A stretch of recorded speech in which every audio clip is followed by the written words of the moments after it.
Bell Hooks, All About Love, Chapter 3. Honesty. Be true to love. When we reveal ourselves to our partner and find that this brings healing rather than harm, we make an important discovery that intimate relationship can provide a sanctuary from the world of facades, a sacred space where we can be ourselves, as we are. This kind of unmasking, speaking our truth, sharing our inner struggles, and revealing our raw edges, is sacred activity which allows two souls to meet and touch more deeply. John Welwood. It is no accident that when we first learn about justice and fair play as children, it is usually in a context where the issue is one of telling the truth. The heart of justice is truth-telling, seeing ourselves and the world the way it is rather than the way we want it to be. In recent years, sociologists and psychologists have documented the fact that we live in a nation where people are lying more and more each day. Philosopher Cecilia Bach's book, Lying: Moral Choice in Public and Private Life, was among the first work to call attention to the grave extent to which lying has become accepted and commonplace in our daily interactions. M. Scott Peck's The Road Less Traveled includes an entire section on lying. In The Dance of Deception, Harriet Lerner, another widely read psychotherapist, calls attention to the way in which women are encouraged by sexist socialization to pretend and manipulate, to lie as a way to please. Lerner outlines the various ways in which constant pretense and lying alienate women from their true feelings, how it leads to depression and loss of self-awareness. Lies are told about the most insignificant aspects of daily life. When many of us are asked basic questions like, "How are you today?" a lie is substituted for the truth. Much of the lying people do in everyday life is done either to avoid conflict or to spare someone's feelings. Hence, if you are asked to come to dinner with someone whom you do not particularly like, you do not tell the truth or simply decline, you make up a story. You tell a lie. In such a situation, it should be appropriate to simply decline if stating one's reason for declining might unnecessarily hurt someone. Lots of people learn how to lie in childhood. Usually they begin to lie to avoid punishment or to avoid disappointing or hurting an adult. How many of us can vividly recall childhood moments where we courageously practiced the honesty we had been taught to value by our parents, only to find that they did not really mean for us to tell the truth all the time? In far too many cases, children are punished in circumstances where they respond with honesty to a question posed by an adult authority figure. It is impressed on their consciousness early on, then, that telling the truth will cause pain. And so they learn that lying is a way to avoid being hurt and hurting others. Lots of children are confused by the insistence that they simultaneously be honest and yet also learn how to practice convenient duplicity. As they mature, they begin to see how often grown-ups lie. They begin to see that few people around them tell the truth. I was raised in a world where children were taught to tell the truth, but it did not take long for us to figure out that adults did not practice what they preached. Among my siblings, those who learned how to tell polite lies or say what grown-ups wanted to hear were always more popular and more rewarded than those of us who told the truth. Among any group of kids, It is never clear why some quickly learn the fine art of dissimulation, that is, taking on whatever appearance is needed to manipulate a situation, while others find it hard to mask true feeling.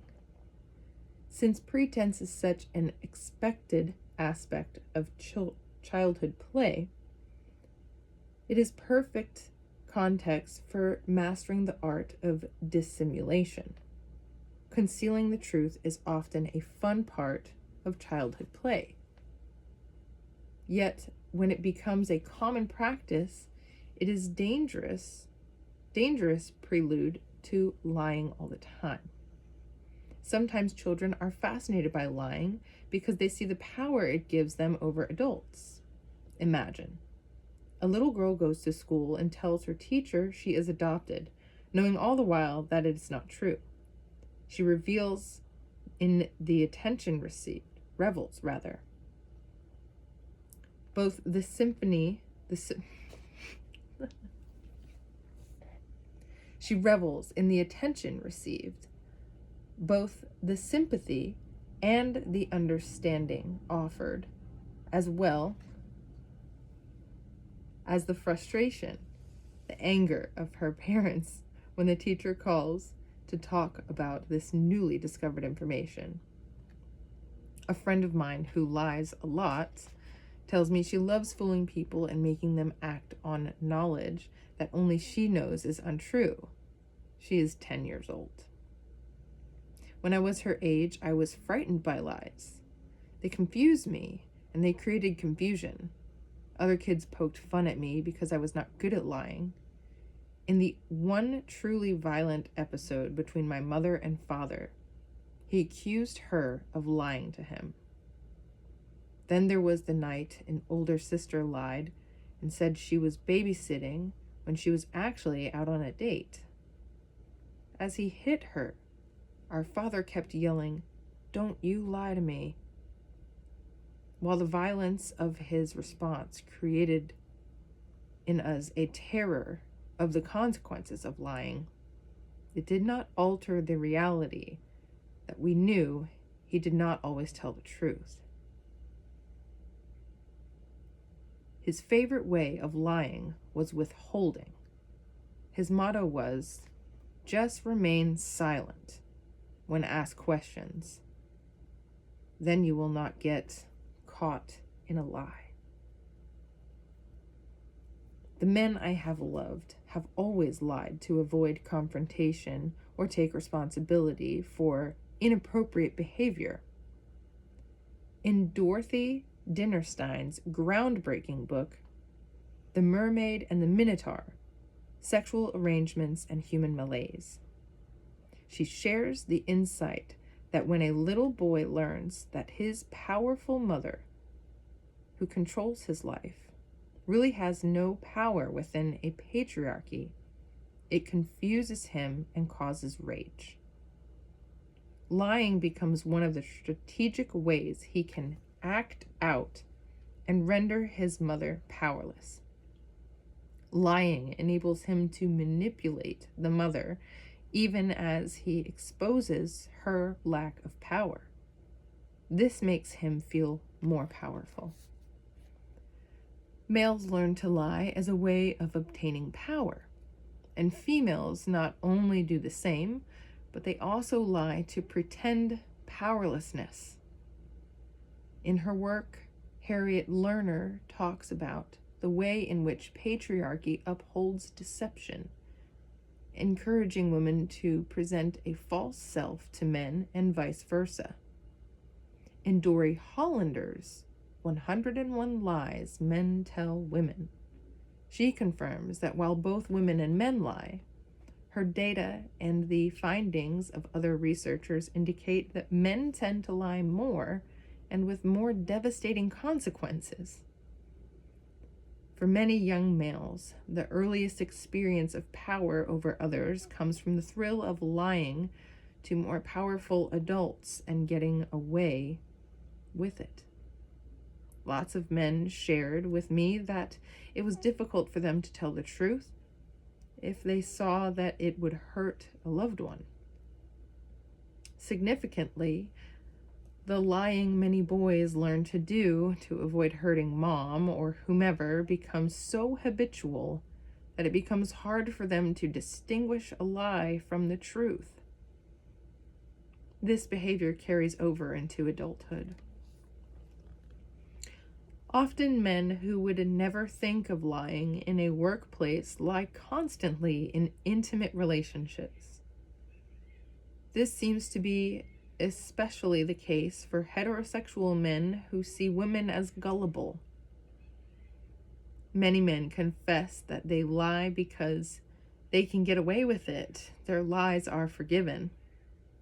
To understand why male lying is more accepted in our lives, we have to understand the way in which power and privilege are accorded men simply because they are males within a patriarchal culture. The very concept of being a man and a real man has always implied that when necessary, men can take action that breaks the rules, that is above the law. Patriarchy tells us daily through movies, television, and magazines that men of power can do whatever they want, that it's this freedom that makes them men.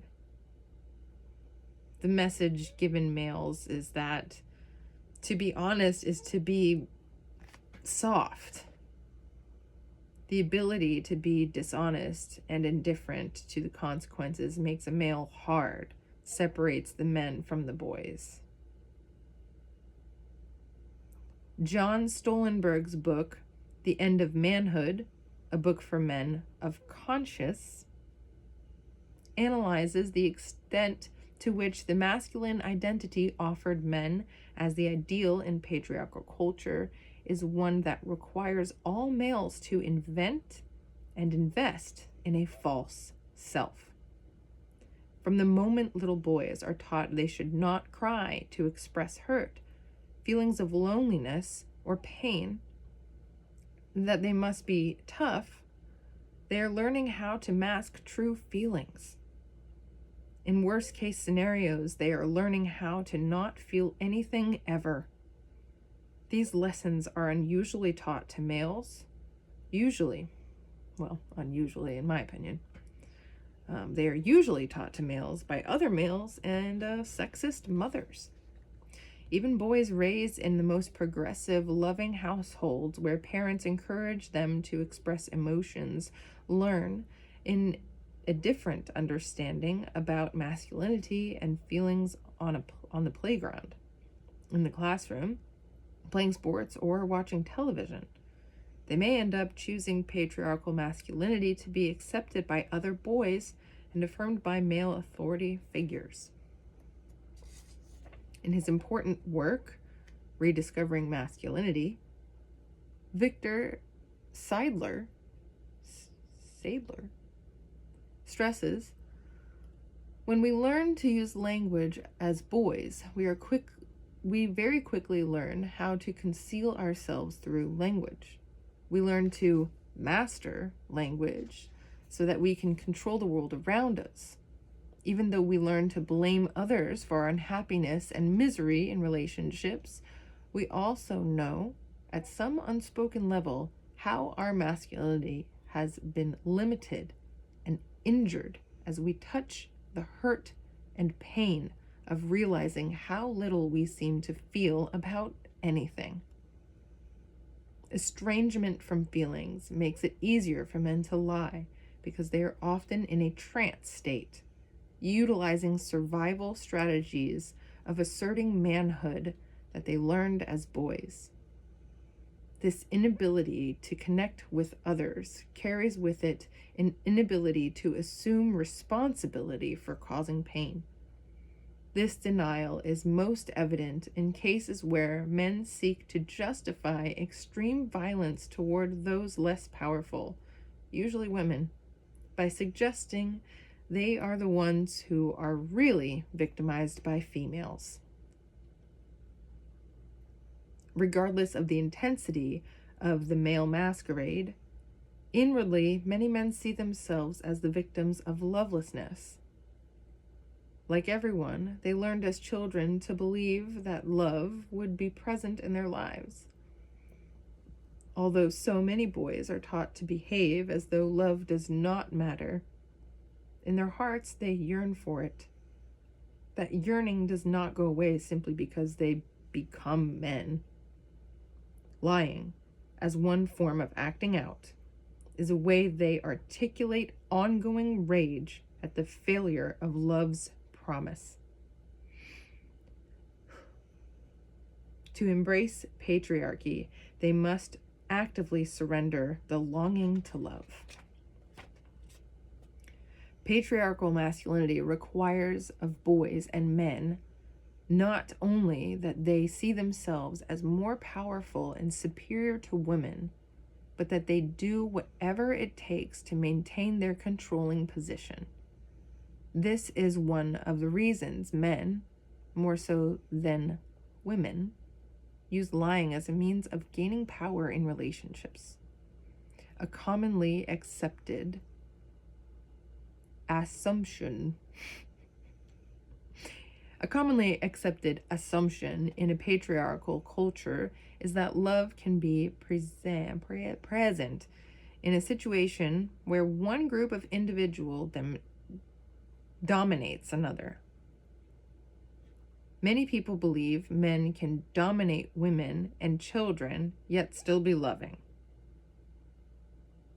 Psychoanalyst Carl Jung insightfully emphasized the truism that, quote, where the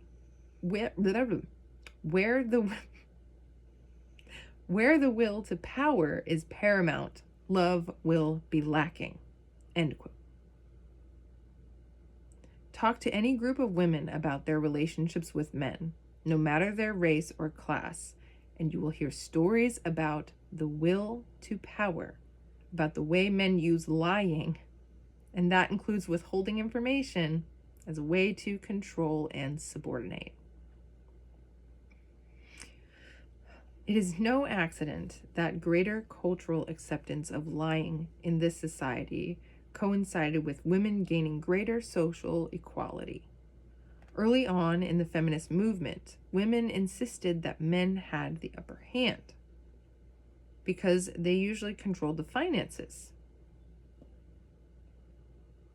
Now that women's earning power has greatly increased, though it is not on par with men's, and women are more economically independent, men who want to maintain dominance must deploy subtler strategies to colonize and disempower them. Even the wealthiest professional woman can be, quote, brought down by being in a relationship where she longs to be loved and is consistently lied to. To the degree that she trusts her male companion, lying and other forms of betrayal will most likely shatter her self-confidence and self-esteem. Allegiance to male domination requires of men who embrace this thinking, and mainly, if not most, do, that they maintain dominance over women by any means necessary. While much cultural attention is given to dominance, While much cultural attention is given to domestic violence, and practically everyone agrees it is wrong for men to hit women as a way of subordinating us, most men use psychological terrorism as a way to subordinate women. This is a socially acceptable form of coercion. And lying is one of the most powerful weapons in this arsenal. When men lie to women, presenting a false self, the terrible price they pay to maintain power over us is the loss of their capacity to give and receive love. Trust is the foundation of intimacy. When lies erode trust, genuine connection cannot take place. While men who dominate others can and do experience ongoing care, they place a barrier between themselves and the experience of love. All visionary male thinkers challenging male domination insist that men can return to love only by repudiating the will to dominate. In The End of Manhood, Stoltenberg continually emphasizes that men can honor their own selfhood only through loving justice. He asserts, justice between people is perhaps the most important connection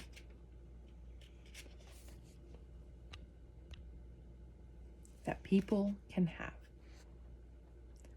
Loving justice for themselves and others enables men to break the chokehold of patriarchal masculinity.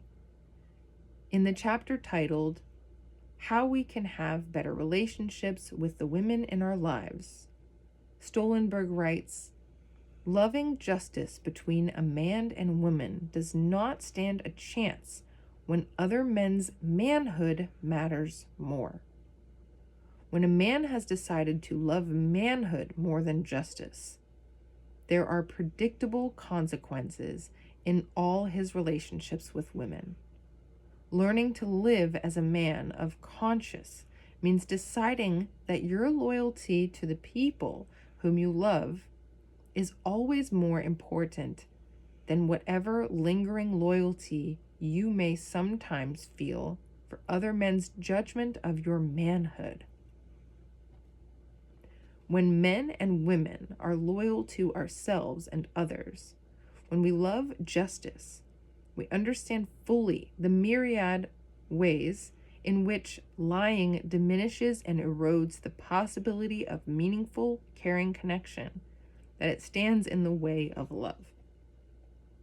Since the values and behavior of men are usually the standards by which everyone in our culture determines what is acceptable, it is important to understand that condoning lying is an essential component of patriarchal thinking for everyone. Men are by no means the only group who uses lies as a way of gaining power over others. Indeed, if patriarchal masculinity estranges men from their selfhood, it is equally true that women who embrace patriarchal femininity, the insistence that females should act as though they are weak, incapable of rational thought, dumb, silly. I like to be silly, though. And also socialized to wear a mask to lie. This is one of the primary themes of Lerner's The Dance of Deception. With shrewd insight, she calls women to account for our participation in structures of pretense and lies, particularly within family life. Women are often comfortable lying to men in order to manipulate them to give us things we feel we want or deserve. We may lie to bolster a male's self-esteem. These lies may take the form of pretending to feel emotions we do not feel, to pretending levels of emotional vulnerability and neediness that are false. Heterosexual women are often schooled by other women in the art of lying to men as a way to manipulate. Many examples of the support females receive for lying concern the desire to mate and bear children. When I longed to have a baby and my male partner at the time was not ready, I was stunned by the number of women who encouraged me to disregard his feelings and go ahead without telling him. They felt it was fine to deny a child the right to be desired by both female and male biological parents. No deception is involved when a woman has a child with a sperm donor, as in such a case there is no visible male parent to reject or punish an unwanted child. It disturbed me that women I respected did not take the need for male parenting seriously or believe that it was important for a man to want to parent as a woman. Whether we like to or not, we still live in a world where children want to know who their fathers are, and when they can, go in search of absent fathers. I could not imagine bringing a child into this world whose father might reject him or her because he did not desire a child in the first place. Growing up in the 50s, in the days before adequate birth control, every female was acutely conscious of the way unwanted pregnancies could alter the course of a young woman's life. Still, it was clear then that there were girls who hoped for pregnancy to emotionally bind individual males to them forever. I thought those days were long gone. Yet even in this era of social equality between the sexes, I hear stories of females choosing to get pregnant when a relationship is rocky as a way of forcing the male to remain in their life or in the hope of forcing a marriage. More than we might think, some men feel extremely bound to a woman when she gives birth to a child they have fathered. The fact that men succumb to being lied to and manipulated when the issue is biological parenting does not make it right or just. Men who accept being lied to and manipulated are not only abdicating their power, they are setting up a situation where they can blame women or justify women hating. This is another case where lying is used to gain power over someone, to hold them against their will. Harriet Lerner reminds readers that honesty is only one aspect of truth-telling, that it is equated with moral excellence and absence of deception or fraud. The mask of patriarchal femininity often renders women's deceptions acceptable. However, when women lie, we lend credence to age-old sexist stereotypes that suggest women are inherently, by virtue of being female, less capable of truth-telling. The origins of this sexist stereotype extend back to ancient stories of Adam and Eve, of Eve's willingness to lie, even to God. Often when information is withheld by women and men, protection of privacy is the justification. In our culture, privacy is often confused with secrecy. Open, honest, truth-telling individuals value privacy. We all need spaces where we can be alone with our thoughts and feelings, where we can experience healthy psychological autonomy and can choose to share when we want to. Keeping secrets is usually about power, about hiding and concealing information. Hence, many recovery programs stress that, quote, "You are only as sick as your secrets," end quote. When a former boyfriend's sister shared with me a carefully guarded family secret regarding incest, which he did not know about, I responded by requesting that she tell him. If she didn't, I would. I felt that keeping this information a secret from him would violate the commitment we had made as a couple to be open and honest with each other. By withholding this information from him, joining his mother and sisters, I would have been participating in family dysfunction. Sharing with him affirmed my loyalty and respect for his capacity to cope with reality. While privacy strengthens all of our bonds, secrecy weakens and damages connection. Lerner points out that we do not usually know the emotional costs of keeping a secret until the truth is disclosed. Usually, secrecy involves lying. And lying is always the setting for potential betrayal and violation of trust. Widespread cultural acceptance of lying is a primary reason many of us will never know love. It is impossible to nurture one's own or another's spiritual growth when the core of one's being and identity is shrouded in secrecy and lies. I'm going to read that again. It is impossible to nurture one's own or another's spiritual growth when the core of one's being and identity is shrouded in secrecy and lies. Trusting that another person always intends your good, having a core foundation of loving practice, cannot exist within a context of deception.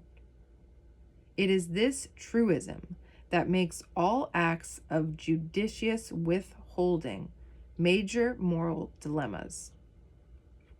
More than ever before, we as a society need to renew a commitment to truth-telling. Such a commitment is difficult when lying is deemed more acceptable than telling the truth. Lying has become so much the accepted norm that people lie even when it would be simpler to tell the truth. Practically every mental health care practitioner, from the most erudite psychoanalysts to untrained self-help gurus, tell us that it is infinitely more fulfilling and we are all saner if we tell the truth. Yet most of us are not rushing to stand up and be counted among the truth tellers.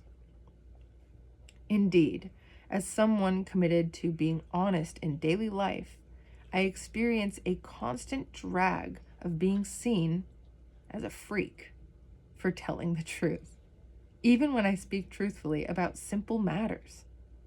If a friend gives me a gift and asks me to tell him or her whether or not I like it, I will respond honestly and judiciously. That is to say, I will speak the truth in a positive, caring manner. Yet, even in this situation, the person who asks for honesty will often express annoyance when given a truthful response.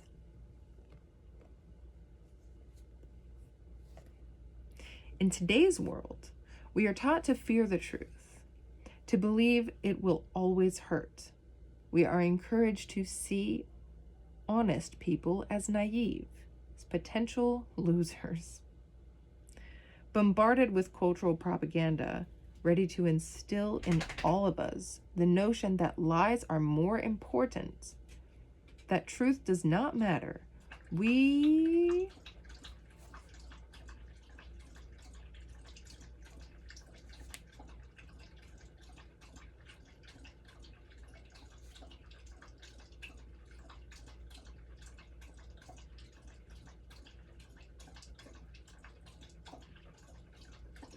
The truth is, I love my dog so much, but when she drinks water, it breaks my brain.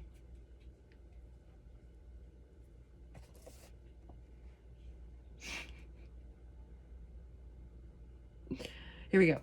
Bombarded with cultural propaganda, ready to instill in all of us the notion that lies are more important, that truth does not matter.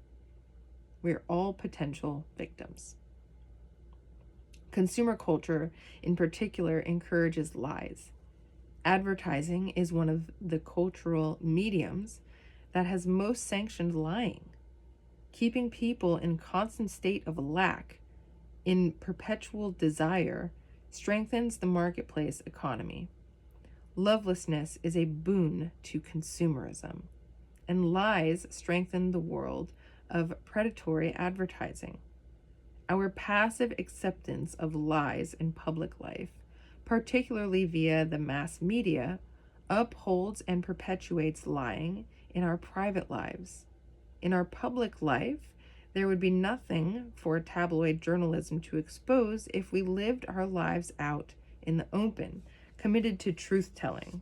Commitment to knowing love can protect us by keeping us wedded to a life of truth, willing to share ourselves openly and fully in both private and public life. To know love, we have to tell the truth to ourselves and to others. Creating a false self to mask fears and insecurities has become so common that many of us forget who we are and what we feel underneath the pretense. Breaking through this denial is always the first step in uncovering our longing to be honest and clear. Lies and secrets burden us and cause stress. When an individual has always lied, he has no awareness that truth-telling can take away this heavy burden. To know this, he must let the lies go. When feminism first began, women talked openly about our desires to know men better, to love them for who they really are. We talked about our desires to be loved for who we really are, i.e., to be accepted in our physical and spiritual beings rather than feeling we had to make ourselves into a fantasy self to become the objects of male desire. And we urge men to be true to themselves, to express themselves. Then, when men begin to share their thoughts and feelings, some women could not cope. They wanted the old lies and pretenses to be back in place.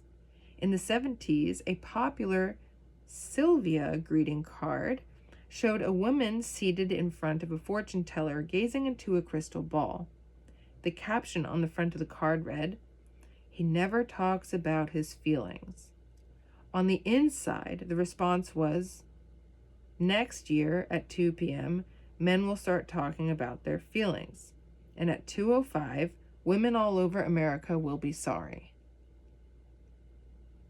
When we hear another person's thoughts, beliefs, and feelings, it is more difficult to project onto them our perceptions of who they are. It is harder to be manipulative. At times, women find it difficult to hear what many men have to say when what they tell us does not conform to our fantasies of who they are or who we want them to be. The wounded child inside many males is a boy who, when he first spoke his truths, was silenced by paternal sadism, by a patriarchal world that did not want him to claim his true feelings. The wounded child inside many females is a girl who was taught from early childhood on that she must become something other than herself, deny her true feelings in order to attract and please others. When men and women punish each other for truth-telling, we reinforce the notion that lies are better. To be loving, we willingly hear each other's truth, and, most important, we affirm the value of truth-telling. Lies may make people feel better, but they do not help them to know love.